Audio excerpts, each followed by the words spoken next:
결국 비즈니스 문제 해결을 하는 역량은 시간이 길러주는 거거든요. 마치 요리 숙성하는 그런 김치 같은 거라고 생각을 하기 때문에, 근데 오랜 시간 버티다 보면 역량은 기본적으로 쌓이게 되는 거라고 생각하고, 오랜 시간 버티게 만들어주는 핵심이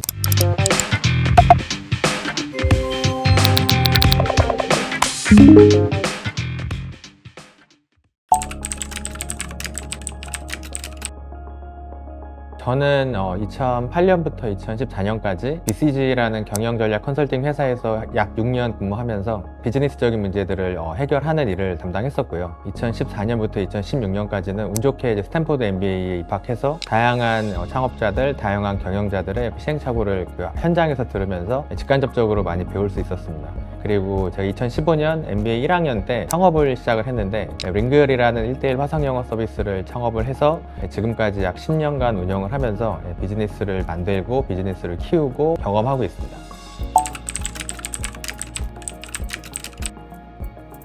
비즈니스 문제 해결은 저는 크게 세 가지라고 생각하는데요. 하나는 유저의 문제를 더 잘 해결하는 제품을 만들어서 유저한테 더 큰 임팩트를 주는 거죠. 제품을 통해서 유저한테 더 큰 영향을 주는 방법을 만드는 게 저는 비즈니스 문제 해결의 101이라고 생각을 하고요. 근데 유저의 문제를 해결하는 제품을 만들었다고 해서 꼭 실적이 나오는 건 아닙니다. 실적까지 나올 수 있게 만드는 것이 정말 비즈니스라는 단어의 본질인 것 같습니다. 마지막으로 이거를 계속 반복하는 게 회사의 운명인데, 그런 비즈니스 문제 해결을 정말 유저의 문제 해결하고 실적을 더 많이 내는 과정을 통해서 만들어내면서 회사의 체력을 키워나가는, 회사의 어떠한 역량을 키워나가는 그런 조직을 만드는 게 저는 비즈니스 문제 해결의 마지막 점이라고 생각을 하고요. 결론적으로 유저의 문제 해결할 수 있는 제품 만들고, 그 제품을 통해서 실적 더 많이 내고, 그 과정 통해서 뛰어난 회사를 만들고 조직을 구축하는 거, 그렇게 해서 어마어마한 이제 성과를 낼 수 있는 그 생태계를 만드는 게 저는 비즈니스 문제 해결의 본질이 아닌가라고 생각을 합니다.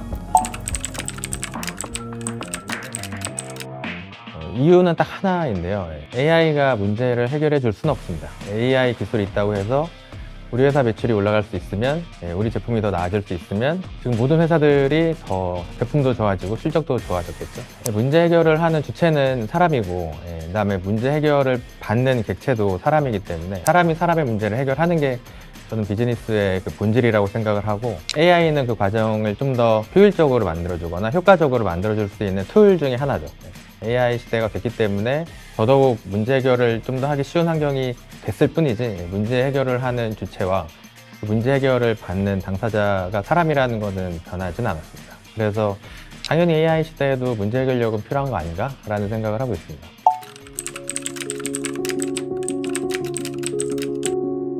결국 비즈니스 문제 해결을 하는 역량은 시간이 길러주는 거거든요. 마치 요리 숙성하는 그런 김치 같은 거라고 생각을 하기 때문에, 근데 오랜 시간 버티다 보면 역량은 기본적으로 쌓이게 되는 거라고 생각하고, 오랜 시간 버티게 만들어주는 핵심이 저 태도라고 생각을 하고요. 문제 해결을 어떻게 보면 문제 정의하고 그 문제의 원인을 찾고 원인을 해결할 수 있는 솔루션을 파악을 하고, 그 가운데서 가장 좋은 이제 대안을 한번 도입해보고, 그다음에 한번 적용해보고, 헛술에 배부를 수 없죠. 그럼 실패하고 도전하고 실패하고 도전하고 실패하고 도전하고 이거를 무한 반복을 하면서 결국은 답을 찾고, 그 다음에 그 답이 회사의 성과를 만들어내는 경지까지 만들어내는 거. 보통 경영을 아트라고 하는데 이게 정말 힘들거든요. 근데 그거를 버티면서 해내는 태도가 저는 AI 시대에도 특히 필요하다고 생각을 하고요. 이게 연차가 올라가면 올라갈수록, 그 다음에 임원이 될수록, 그 다음에 대표가 될수록 더 노력하는 시간이 길어져야 된다고 생각하는 편인데, 그리고 더 전면에 나서야죠. 그런 의미에서 AI 시대가 되었다고 해서 AI에 기대려고 하시는 분들이 있을 수도 있는 것 같아요. 근데 AI가 절대 문제 해결해 주는 건 아니고, 그 다음에 AI가 저 대신 제가 하는 역할을 대체할 수는 없기 때문에,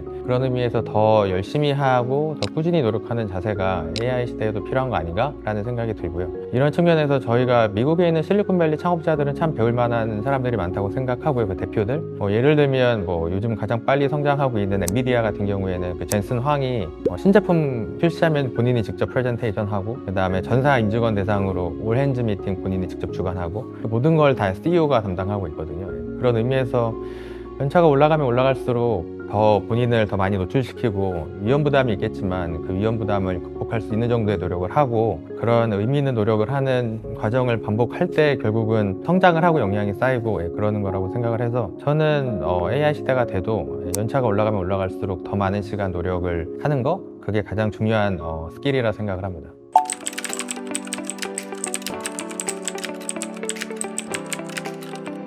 두 가지를 하시면 되게 좋은데요. 하나는 주변에 인정받고 내가 생각해도 일 잘한다고 생각하는 사람을 벤치마킹 하는 거. 그 사람이 어떻게 출근하고 어떻게 퇴근하고 그 일하는 시간 도중에 무엇을 하고 어떤 식으로 프레젠테이션하고 어떻게 문제 해결하고 이런 거를 관찰하고 비법을 좀 찾고 나한테 한번 적용해보고 이런 과정을 반복하는 게 저는 일을 잘할 수 있는 되게 단기적인 방법이라고 생각을 하고요. 근데 그만큼 다른 사람들한테 호기심을 가지고 그 사람이 왜 일을 잘하는지에 대한 관찰을 하는 거는 그것만으로도 저는 되게 좋은 거라고 생각을 합니다. 그리고 두 번째는 어떻게 보면 컴포트 존이라고 하죠. 나의 컴포트 존을 계속 벗어나는 노력을 하는 건데요. 이제 처음 일을 하게 되면 불편하죠. 왜냐하면 처음 해보는 거니까. 근데 어느 정도 하게 되면은 익숙해집니다. 그 상태에 머물면 한 1, 2년 일잘러 될 수도 있지만 한 5년, 10년 관점에서 봤을 때 일잘러가 될 수는 없거든요. 그런 관점에서는 계속 도전하는 거, 불편한 상황으로 계속 나를 내모는 거. 뭐 불편한 상황으로 내몬다는 거는 리더십 역할을 이제 점점 한다거나 아니면 새로운 기술을 배워도 새로운 일에 한번 도전을 해본다거나